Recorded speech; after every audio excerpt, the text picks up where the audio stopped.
के दौर में एआई ने इंसान की जगह ले ली है।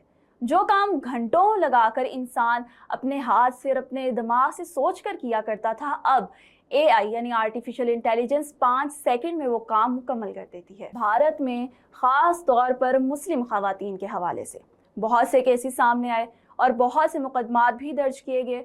यानी कुछ लोग ख़वातीन को, ख़ास तौर पर मुस्लिम ख़वातीन को हरासा करने के लिए उनकी डीप फेक यानी कि आर्टिफिशियल इंटेलिजेंस से गलत तस्वीर, गलत वीडियोस और इसके अलावा उनकी आवाज़ तक भी रिकॉर्ड करके अपलोड कर रहे हैं। अस्सलाम वालेकुम, नज़ायर डिजिटल के साथ मैं हूं राशिद।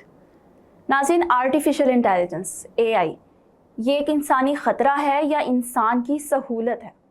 नाज़रीन, क्या कभी हम सोच सकते थे कि मशीनें इंसानों की जगह लेंगी? लेकिन आज के दौर में एआई ने इंसान की जगह ले ली है। जो काम घंटों लगाकर इंसान अपने हाथ से और अपने दिमाग से सोचकर किया करता था, अब एआई यानी आर्टिफिशियल इंटेलिजेंस 5 सेकंड में वो काम मुकम्मल कर देती है।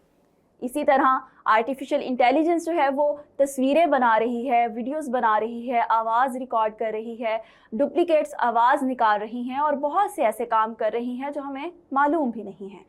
लेकिन दूसरी जानिब अगर देखा जाए तो आर्टिफिशियल इंटेलिजेंस का बुरा इस्तेमाल यानी गलत इस्तेमाल भी हो रहा है।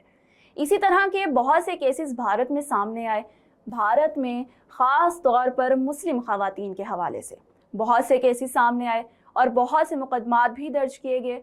यानी कुछ लोग ख़वातीन को, ख़ास तौर पर मुस्लिम ख़वातीन को हरासा करने के लिए उनकी डीप फेक यानी कि आर्टिफिशियल इंटेलिजेंस से गलत तस्वीर, गलत वीडियोस और इसके अलावा उनकी आवाज़ तक भी रिकॉर्ड करके अपलोड कर रहे हैं और ये पब्लिकली काम कर रहे हैं, जिसके बाद उन लोगों ने बहुत से मुकदमात भी दर्ज करवाए।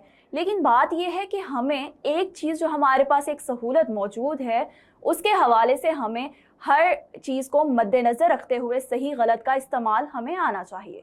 उसी तरह अगर कुछ लोग जो ये गलत इस्तेमाल कर रहे हैं और ये डीप यानी कि एक डीप फेक चीज़ें बना रहे हैं जो कि सरासर गलत है और सरासर जुर्म। सबसे बड़ा ख़तरा है डीप फेक टेक्नोलॉजी, जिसमें एआई की मदद से किसी भी शख्स के चेहरे, आवाज़ या वीडियो को तब्दील करके ऐसा मवाद बनाया जा सकता है जो हकीकत जैसा नज़र आता है लेकिन असल में हकीकत नहीं होता, यानी कि ये फैक्ट नहीं है और सही ट्रुथ नहीं है।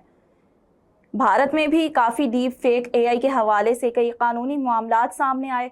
मशहूर शख्सियात की तस्वीर, आवाज़ और शनाख्त को बग़ैर इजाज़त इस्तेमाल करने पर अदालतों ने कार्रवाइयाँ की हैं। अगर एआई को तालीम, तहकीक, सेहत, कारोबार और मस्बत कामों के लिए इस्तेमाल किया जाए, कामों के हवाले से इस्तेमाल किया जाए, तो ये इंसान की तरक्की का सबसे बड़ा ज़रिया बन सकता है। लेकिन अगर इसे झूठ, धोखे, जाली खबरें और किसी की इज्जत को नुकसान पहुंचाने के लिए इस्तेमाल किया जाए तो यही टेक्नोलॉजी एक ख़तरा बन सकती है। इसलिए आप लोगों को भी चाहिए कि एआई का सही इस्तेमाल करें। एआई का, आर्टिफिशियल इंटेलिजेंस का सही इस्तेमाल करें और गलत इस्तेमाल करने से गुरेज करें। और अगर आपके जानने वालों में या कोई लोग ऐसे हरकत कर रहे हैं तो अगर आपके जानने वालों में कुछ लोग जो हैं इस तरह की हरकत कर रहे हैं, किसी की इज्जत ख़राब करने की कोशिश कर रहे हैं या किसी को ब्लैकमेल करने की कोशिश कर रहे हैं, तो आप फ़ौरन पुलिस से रब्ता करें।